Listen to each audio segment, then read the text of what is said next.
Tsunami कैसे आती है और क्यों आती है? क्या आपने कभी सोचा है कि शांत दिखने वाला समुद्र अचानक मौत की दीवार क्यों बन जाता है? लाखों टन पानी कुछ ही मिनटों में शहरों को तबाह कैसे कर देता है? इसी तबाही का नाम है सुनामी। सुनामी क्या होती है? सुनामी कोई साधारण लहर नहीं होती। यह समुद्र के अंदर हुई एक भयानक हलचल का नतीजा होती है। सुनामी का मतलब है समुद्र की विशाल और विनाशकारी लहरें जो बहुत तेज गति से तट की ओर बढ़ती हैं। सुनामी क्यों आती है? सुनामी आने के मुख्य कारण होते हैं समुद्र के नीचे भूकंप है।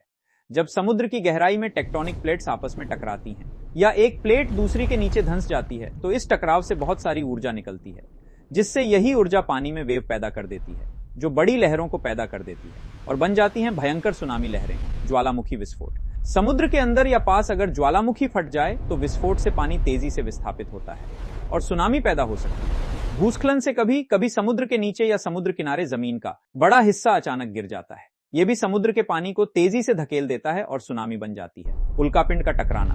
अगर कोई बड़ा उल्कापिंड समुद्र में गिर जाए तो उसका प्रभाव इतना शक्तिशाली होता है कि विशाल सुनामी पैदा हो सकती है। सुनामी इतनी खतरनाक क्यों होती है?